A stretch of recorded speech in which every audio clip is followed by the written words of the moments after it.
In this video, I'm going to show you a super quick and simple warm-up that's going to perfectly prime you for a day of practicing or playing the guitar. And I actually haven't warmed up yet today on guitar, so this is going to be a real warm-up, exactly what I do. So I have two goals in mind when I warm up. The first goal is that I want to make sure that I can control very precisely both my right hand, my picking hand, and my left hand, my fretting hand. And the second goal is that I want to sort of calibrate my time and make sure that my internal clock is properly synced up with both of my hands. So let's start off by warming up the picking hand. The first thing that I'm gonna do is I'm gonna play just quarter notes with a metronome at 80 beats per minute. And then I'm gonna keep having it and actually going slower and slower and trying to make my pick hit the string at the exact same time as the metronome. Try to make it super duper precise and also try to use as small of a picking motion as I possibly can. So this is what that looks like. 1, 2, 3, 4.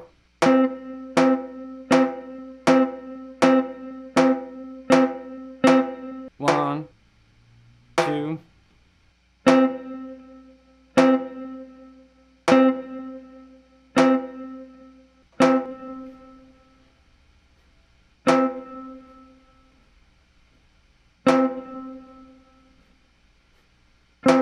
So you get the idea. Actually, the slower you go, the harder it gets because you need to keep counting in your head and the metronome's not helping you out as much.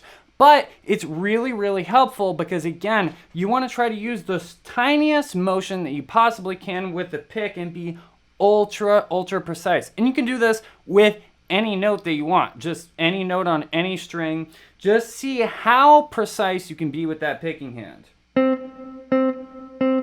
Like, almost no motion whatsoever. The pick is just crossing over to the other side of the string. Now, we played really slow, but I also want to be able to play fast. So the next super duper simple thing that I do is playing a 4-note burst, and I go faster and faster and faster with the metronome. So I'm gonna start back at 80 and play a burst of 16th notes, and then I'm gonna keep raising the tempo over and over until it gets really fast. Now, this is really good to just do a burst of 4 notes because you're gonna see that it actually gets way harder if you try to just play a continuous stream. Most of you could probably play really, really fast if it's just a small burst of notes.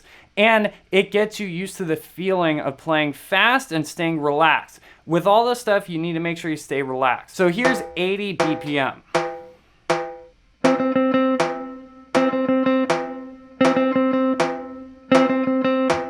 Now let's go up to 120 BPM.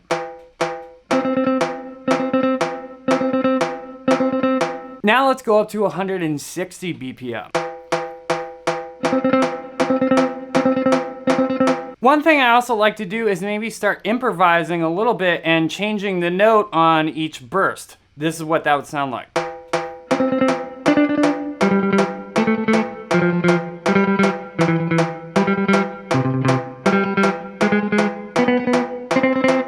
Okay, so after all that, it was actually super duper simple and easy to do. Anyone can do this, but right now my right hand feels pretty warmed up, feels pretty good. So now it's time to warm up the fretting hand, which for me is the left hand. So I like to do, the first exercise is to just put on a metronome, or you could put on a drum track and practice every single combination of 2 fingers that I can find, and just playing hammer-ons and pull-offs with that. So I'm gonna start off with my first and third finger, and I'm just gonna play this kind of infinite hammer-on and pull-off, or you can also do some bursts. This is 80 BPM again.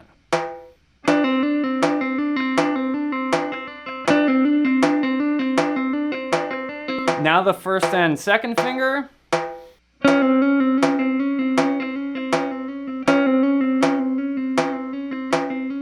Now the first and the fourth finger.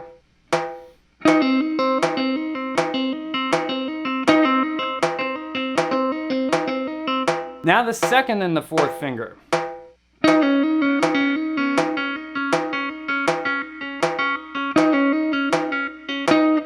Now the second and the third finger.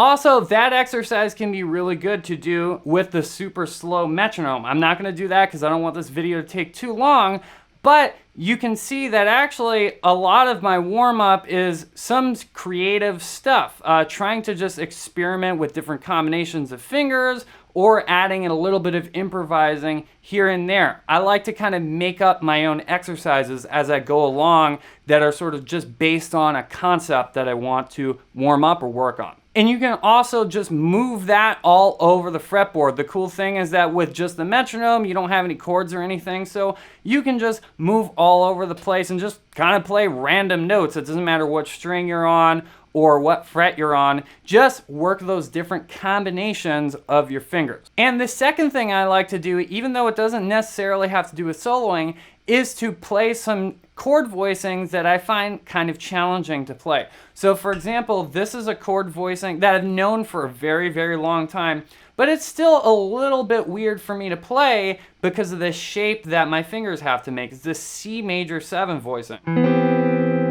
And actually, this voicing, I can just move it all over the place. This could be E major 7, or it could be G major 7. But what I'll do is I'll take that chord and then pick some other chord that I'm a little bit more comfortable with and just practice switching back and forth as quickly as I can, getting quicker and quicker as I feel comfortable. So even just moving between this C major 7 and this D minor 7 that's here.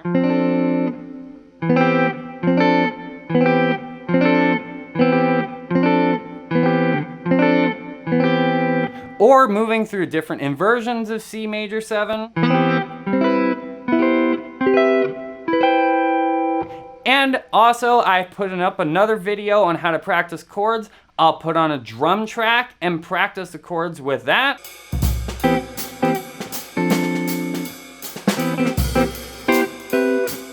Then I just get into full practice mode and I'll start working on a solo or lick that I'm really focusing on at the time. Or I'll throw on a drum track, pick a key that I want to solo in, and then just start improvising with some different patterns to make sure that I'm getting comfortable going all over the fretboard so that whenever I practice improvising on a song, I feel comfortable wherever I am on the fretboard.